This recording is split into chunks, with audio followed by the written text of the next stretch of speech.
ಇಂದಿನ ಈ ಪ್ರೆಸ್ ಮೀಟ್ನ ಪ್ರಮುಖ ಉದ್ದೇಶ ಏನಂದರೆ, ಕೆಲ ದಿನಗಳ ಹಿಂದೆ ಕರ್ನಾಟಕದ ಸನ್ಮಾನ್ಯ ಮುಖ್ಯಮಂತ್ರಿಗಳು ರಾಜ್ಯ ಮಟ್ಟದಲ್ಲಿ ಒಂದು ರಿವ್ಯೂ ಮಾಡಿ ಪ್ರಮುಖವಾಗಿ ಕೆಲವು ದಿಕ್ಸೂಚಿ ಇನಿಷಿಯೇಟಿವ್ಸ್ ಬಗ್ಗೆ ನಮಗೆಲ್ಲ ಸಲಹೆ ಸೂಚನೆ ನೀಡಿತ್ತು.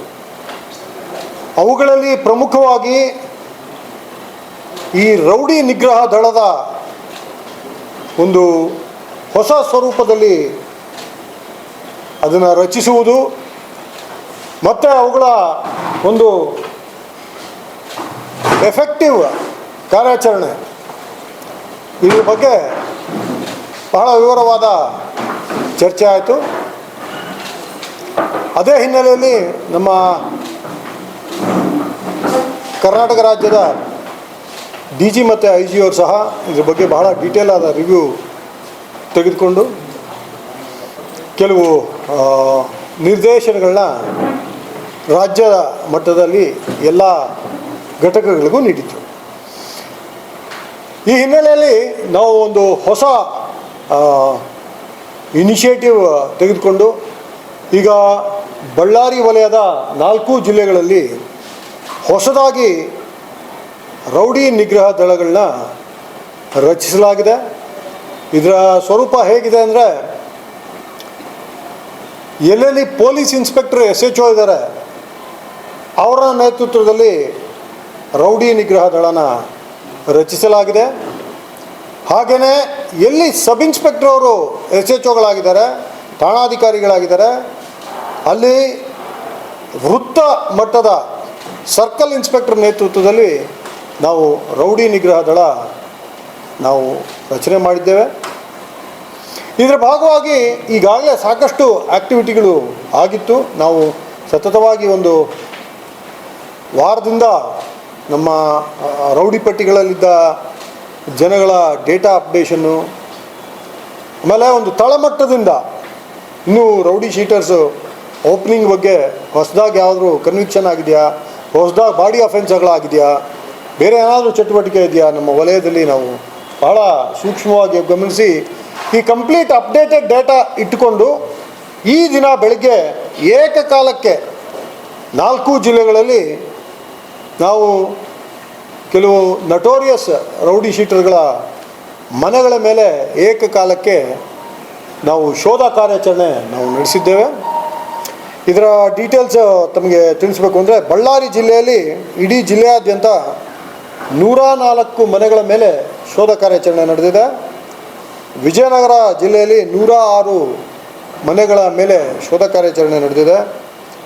ಹಾಗೆ ರಾಯಚೂರಿನಲ್ಲಿ 103, ಕೊಪ್ಪಳದಲ್ಲಿ 68, ಈ ರೀತಿ 381 ಕುಖ್ಯಾತ ರೌಡಿಗಳ ಮನೆಗಳ ಮೇಲೆ ಶೋಧ ಕಾರ್ಯಾಚರಣೆ ನಡೆದಿದೆ. ಇದರ ಮುಖ್ಯ ಉದ್ದೇಶ 2 ಭಾಗದಲ್ಲಿ ನಾವು ನೋಡ್ಬೋದು. ಪ್ರಮುಖವಾಗಿ ಏನು ಈ ರೌಡಿ ಶೀಟರು ತನ್ನ ಅಧಿಕೃತ ವಿಳಾಸ ಅಂತ ಪೊಲೀಸ್ ಠಾಣೆಗೆ ತಿಳಿಸಿದ್ದಾನೆ, ಅಲ್ಲೇ ವಾಸ ಇದ್ದಾನಾ ಇಲ್ವಾ ಅದರ ವೆರಿಫಿಕೇಷನ್ನು, ಇವನು ಯಾರಾದರೂ ಸಹಚರರು ಸಹ ಇವನ ಜೊತೆ ಇರ್ತಾರಾ ಅದರ ವೆರಿಫಿಕೇಷನ್ನು, ಇವನು ಬಳಸ್ತಾ ಇರೋ ವಾಹನ ಏನು, ಇವನು ಠಾಣಾ ಮಟ್ಟದಲ್ಲಿ ಏನು ನಾವು ಬಹಳ ರೆಗ್ಯುಲರಾಗಿ ರೌಡಿ ಪರೇಡ್ಗಳು ಮಾಡಿದಾಗ ಏನು ತಿಳಿಸಿರ್ತಾನೆ ಮಾಹಿತಿಗಳು, ಅವೆಲ್ಲ ನಿಜ ಇದಾವ ಇಲ್ಲ ಅನ್ನೋದು ಒಂದು ಭಾಗ.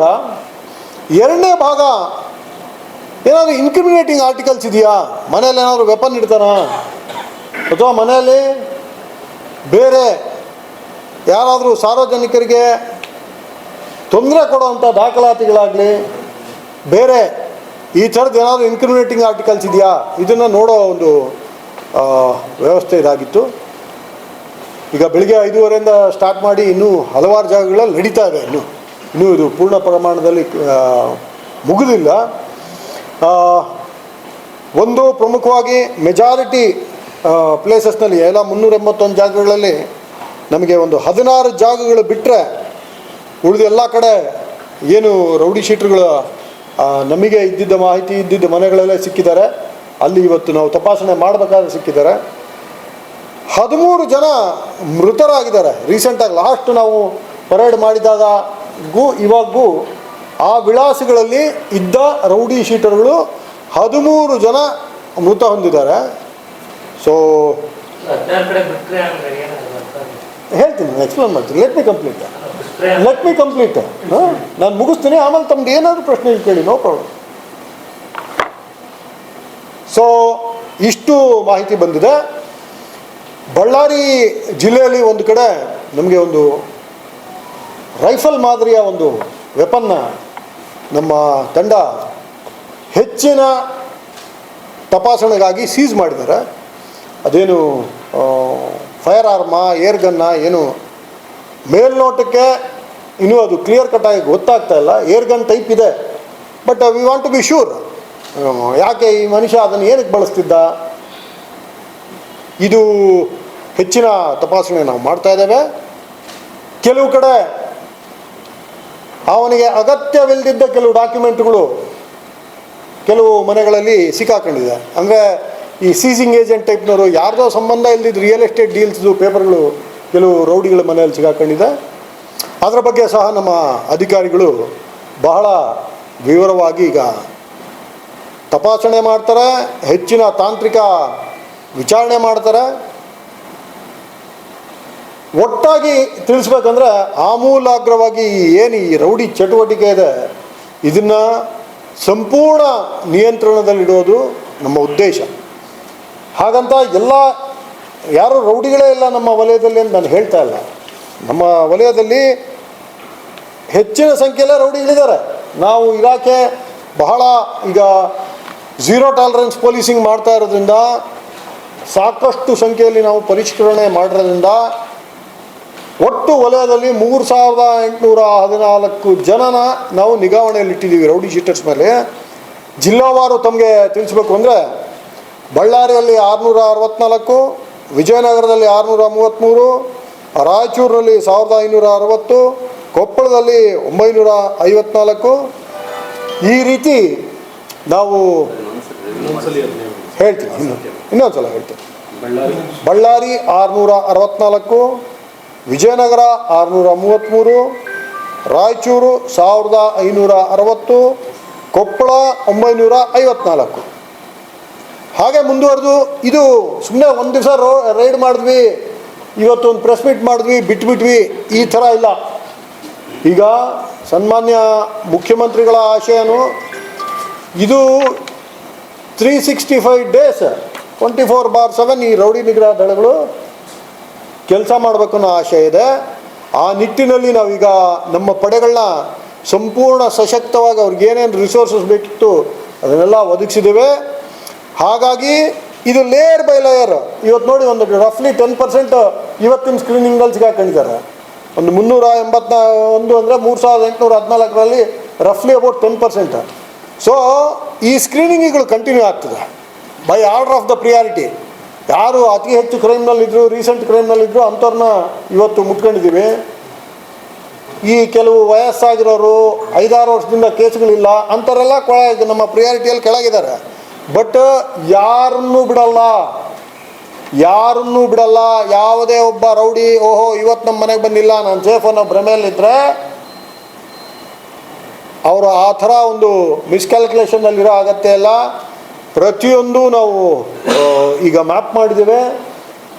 ಅವರ ಮನೆಗಳು ಮಾತ್ರನೇ ಅಲ್ಲ, ಅವರು ಫ್ರೀಕ್ವೆಂಟಾಗಿ ವಿಸಿಟ್ ಮಾಡೋ ಏನು ಅಡ್ಡಗಳು ಅಂತಾರೆ ಅದನ್ನು ಮ್ಯಾಪ್ ಮಾಡಿಸ್ತಾ ಇದ್ದೀವಿ. ಯಾವ ಜಾಗಗಳಲ್ಲಿ ಇವರು ಅಸೋಸಿಯೇಟ್ ಜೊತೆ ಸೇರ್ತಾ ಇದ್ದಾರೆ ಅದನ್ನು ಮ್ಯಾಪ್ ಮಾಡಿಸ್ತಾ ಇದ್ದೀವಿ. ಯಾವನಾದರೂ ರೌಡಿ ಗಾಂಜಾ ಇಂಥವೇನಾದರೂ ಮಾರೋದ್ರಲ್ಲಿದ್ದಾನ ಅದನ್ನು ನಾವು ನೋಡ್ತಾ ಇದ್ದೀವಿ. ಬೇರೆ ಕಾನೂನು ಬಾಹಿರ ಚಟುವಟಿಕೆಗಳು, ಈ ಓಸಿ ಮಟ್ಕ ಇದ್ಯಾವುದೋ ಮರಳು ದಾಂಧಲೆ ಯಾವುದರಲ್ಲೇ ಇದ್ದರೂ ಝೀರೋ ಟಾಲರೆನ್ಸ್ ಪೊಲೀಸಿಂಗ್ ನಾವು ಮಾಡ್ತೀವಿ. ನಮ್ಮ ಅಧಿಕಾರಿಗಳಿಗೆ ಸಹ ಭಾಳ ಕ್ಲಿಯರಾಗಿ ಹೇಳಿದ್ದೀವಿ. ಈಗ ತಾವು ಈ ಹಿಂದೆ ಕೆಲವು ನೋಡ್ತಾ ಇರ್ಬೋದು. We have been very firm about our own organisation. ಯಾವನಾದರೂ ಮ್ಯಾಂಡೇಟ್ ಆಫ್ ಇಲಾಖೆ ಬಿಟ್ಟು ಇವರ ಜೊತೆ ಶಾಮೀಲಾಗೋದಿರಲಿ, ಸಾಫ್ಟ್ ಪೆಡ್ಲಿಂಗ್ ಮಾಡಿದ್ರೂ ಸಹ ಬಿಡಲ್ಲ ನಾವು. So from our end we will put an end to any kind of soft peddling of all these illegal elements. ಅದ್ರ ಬಿಟ್ಟು ಮುಂದಕ್ಕೆ ಕನೆವೆನ್ಸ್ ಆದರೆ ಈಗಾಗಲೇ ಕೆಲವು ಪ್ರಕರಣಗಳಲ್ಲಿ ಅವ್ರ ಮೇಲೆ ಕ್ರಿಮಿನಲ್ ಪ್ರಕರಣ ದಾಖಲಿಸಿ ನಮ್ಮ ಸಿಬ್ಬಂದಿ ಅಂತ ಸಹ ಯಾವುದೇ ಮುಲಾಜು ನೋಡಿದ್ರೆ ಅವ್ರನ್ನ ಅವಲೇ ಜೈಲಿಗೆ ಕಳಿಸಿದ್ದಿದೆ. ಹಾಗೆ ಬರೀ ಯಾವುದೋ ಲೋವರ್ ಲೆವೆಲ್ ಫಂಕ್ಷನರೀಸ್ ಅಷ್ಟೇ ಅಲ್ಲ, ಬಹಳ ಸೀನಿಯರ್ ಲೆವೆಲ್ ಅಧಿಕಾರಿಗಳನ್ನ ಸಹ ಈಗಾಗಲೇ ಕೆಲವು ಕೇಸ್ಗಳಲ್ಲಿ ಸ್ಪಷ್ಟ ಸಾಕ್ಷ್ಯಗಳಲ್ಲಿ ನಮಗೆ ಮೂಡಿ ಬಂದಿತ್ತು. ಈಗಾಗಲೇ ಆಯಾ ಘಟಕಾಧಿಕಾರಿಗಳು ಕೆಲವು ಕೇಸ್ನಲ್ಲಿ, ನಮ್ಮ ಹಂತದಲ್ಲಿ ಕೆಲವು ಕೇಸ್ನಲ್ಲಿ ಸಸ್ಪೆನ್ಷನ್ನಲ್ಲಿ ಇಡಲಾಗಿದೆ. ಹಾಗೆ ಫರ್ಮ್ ಆ್ಯಕ್ಷನ್ಸ್ ಆಗ್ತದೆ. ಓಕೆ, ಹಾಗೆಯೇ ನಾವು ಇದು ಬಹಳ ಕೋಆರ್ಡಿನೇಟೆಡ್ ಎಫರ್ಟ್ ಸಹ ಮಾಡ್ತೀವಿ. ಪೊಲೀಸ್ ಇಲಾಖೆ ಒಂದೇ ಅಲ್ಲ, ನಾವೀಗ ಈ ರೌಡಿಗಳು ಇಲ್ಲೀಗಲ್ಲಾಗೆ ಇಲ್ಲಿದ್ದೆಲ್ಲ ಎಕ್ಸ್ಟ್ರಾಕ್ಷನ್ ಮಾಡಿ ಮತ್ತೊಂದು ಮಾಡಿದ್ರೆ ನಾವು IT ಡಿಪಾರ್ಟ್ಮೆಂಟ್ ಅವ್ರ ಜೊತೆ ಸಹ ಬಹಳ ನೇರ ಸಂಪರ್ಕದಲ್ಲಿ ಕೆಲಸ ಮಾಡ್ತಾಯಿದ್ದೇವೆ. ಹಾಗೆ ಅವನು ಯಾವುದಾದ್ರೂ ಬೇನಾಮಿ ಆಸ್ತಿಗಳು ಮಾಡಿದರೆ ನಾವು ಅದರ ಹಿಂದೆ ಸಹ inspector general of stamps and registration ಅವ್ರ ಜೊತೆ ಸಹ ನಾವು ಸಂಪರ್ಕದಲ್ಲಿದ್ದೇವೆ. ಹೀಗೆ ಇನ್ನೂ 5-6 ಏಜೆನ್ಸಿ, ನಾನು ಹೆಸರು ಹೇಳೋಕ್ಕಾಗಲ್ಲ, ಅಂಥವೆಲ್ಲ ಏಜೆನ್ಸಿಗಳ ಜೊತೆ ಸಹ ನಾವು ನಿಕಟವಾದ ಸಂಪರ್ಕದಲ್ಲಿದ್ದೇವೆ. ಸಂಪೂರ್ಣ ಚಿತ್ರಣ ನಮಗಿದೆ. ಒಂದಂತೂ ಕ್ಲಿಯರ್, ಒಬ್ಬ ರೌಡಿ ಯಾವುದೋ ಕಾರಣಕ್ಕೆ ಅವನು ಮಾರ್ಪಟ್ಟು ಮುಖ್ಯವಾಹಿನಿಗೆ ಬಂದು ಕ್ರೈಮ್ನ ನಿಲ್ಲಿಸಿದ್ರೆ ಮಾತ್ರ ಅವನು ನೆಮ್ಮದಿಯಾಗಿ ಬದುಕೋಕ್ಕೆ ಸಾಧ್ಯ. ನಾವು ಯಾವುದೇ ಕಾರಣಕ್ಕೆ ಯಾವುದೇ ಕುಟುಂಬದ ಹಿಂದೆ ಬೀಳಬೇಕೋ ಉದ್ದೇಶ ಇಲ್ಲ. ನಮಗೆ ಪದೇ ಪದೇ ಈ ಥರ ಚೆಕ್ ಮಾಡಿದ್ರೆ ಅವ್ರ ಮನೆಯಲ್ಲಿರೋರ್ಗೂ ತೊಂದರೆಗಳಾಗ್ತದೆ. ಇದು ಒಂಥರ ಕೊಲ್ಯಾಟ್ರಲ್ ಡ್ಯಾಮೇಜ್ ಅಂತ ನಾನು ಭಾವಿಸ್ತೀನಿ. ನಮಗೆ ಅದರಲ್ಲಿ ಉದ್ದೇಶ ಇಲ್ಲ. ಈ ಹಿಂದೆ ನಾನು ಪೊಲೀಸ್ ಕಮಿಷನರ್ ಆಗಿದ್ದಾಗ ಆಶಾ ಕಿರಣ ಅಂತಲೇ ಒಂದು ಪ್ರಾಜೆಕ್ಟ್ ಮಾಡಿದ್ದೆ. ಅಂದರೆ ಅವ್ರ ಮಕ್ಕಳನ್ನ ಯಾವುದೇ ಕಾರಣಕ್ಕೆ ರೌಡಿಸಮ್ಗೆ ಹೋಗ್ತಿದ್ದಾಗ ಅವ್ರಿಗೆ ವೊಕೇಶ್ನಲ್ ಟ್ರೈನಿಂಗ್ ಮಾಡಿಸಿ ಮುಖ್ಯವಾಹಿನಿಗೆ ತರೋ ಕೆಲವು ಪ್ರಯತ್ನಗಳನ್ನ ನಾನು ಈ ಹಿಂದೆ ಮಾಡಿದ್ದೆ. ನನ್ನ ಅಪೀಲು ಈ ಎಂಟೈರ್ ಏನು 4,000 ಸರಿ ಸುಮಾರು ಇದ್ದಾರೆ ರೌಡಿ ಶೀಟರ್ಗಳು. ನನ್ನ ಅಪೀಲು ಇದು ಒಂದು ಫರ್ಮ್ ಪೊಲೀಸಿಂಗ್ ಆ್ಯಕ್ಷನ್ ಅಂತಾದರೂ ತಾವು ತಿಳ್ಕೊಳ್ಳಿ, ಒಂದು ಸುವರ್ಣಾವಕಾಶ ಅಂತಾದರೂ ತಿಳ್ಕೊಳ್ಳಿ. ತಾವು ಈ ಎಲ್ಲ ಕ್ರಿಮಿನಲ್ ಆ್ಯಕ್ಟಿವಿಟಿ ಬಿಟ್ಟು ಮುಖ್ಯವಾಹಿನಿಗೆ ಬಂದರೆ ಡೆಫಿನೆಟ್ಲಿ ಇಲಾಖೆ ಮುಕ್ತ ಮನಸ್ಸಿನಿಂದ ಏನು ಮುಖ್ಯವಾಹಿನಿಯಲ್ಲಿ ಉದ್ಯೋಗಾವಕಾಶಗಳಿರ್ಬೋದು, ಒಂದು ಬದುಕು ಕಟ್ಕೊಳ್ಳೋ ಆಪ್ಷನ್ಗಳಿರ್ಬೋದು, ನಮ್ಮ ಅಧಿಕಾರಿಗಳಿಗೆ ಅದನ್ನು ಅತ್ಯಂತ ಸಮಚಿತ್ತದಿಂದ ಪರಿಶೀಲಿಸಲಿಕ್ಕೆ ನಾವು ಹೇಳಿದ್ದೀವಿ. ಯಾವುದೇ ಒಬ್ಬ ವ್ಯಕ್ತಿನ ರೌಡಿ ಆಗಿರೋನ ನಾರ್ಮಲೈಸ್ ಮಾಡೋದು ನಮ್ಮ ಉದ್ದೇಶ. ಅವನ್ನ ಮತ್ತೆ ಮತ್ತೆ ಹಿಡ್ಕೊಂಬಂದು ಪರೇಡ್ ಮಾಡಿ ಇನ್ನೊಂದು ಮಾಡಿ ಇದು ನಮಗೆ ಬೇರೆ ಆಪ್ಷನ್ಸ್ ಇಲ್ದಿದ್ದಾಗ ನಾವು ಮಾಡಲೇಬೇಕಾಗ್ತದೆ. ಹಾಗಾಗಿ ಇದೊಂದು ಬಿಗಿನಿಂಗ್. ಇದು ಯಾವುದೇ ಕಾರಣಕ್ಕೆ ಇದಕ್ಕೆ ಲೀನಿಯನ್ಸಿ ನಾವು ಕೊಡಲ್ಲ. ಇದು ನಿಲ್ಲೋದು ಇಲ್ಲ. ಇದು ಎಸ್ಕಲೇಟ್ ಆಗ್ತಾ ಹೋದರೆ ಏನಾಗುತ್ತೆ ಅಂತ ಎಲ್ಲರಿಗೂ ಗೊತ್ತಿದೆ. ಎಸ್ಕಲೇಟ್ ಆಗೋಕ್ಕೆ ನಾವು ಬಿಡೋಲ್ಲ. Will see to that they are brought to book and they are brought to justice. ನಮ್ಮ ಅಧಿಕಾರಿಗಳಿಗೆ ಕಾನೂನನ್ನು ಬಹಳ ಕರೆಕ್ಟಾಗಿ ಎನ್ಫೋರ್ಸ್ ಮಾಡಲಿಕ್ಕೆ ನಾವು ತಿಳಿಸಿದ್ದೇವೆ.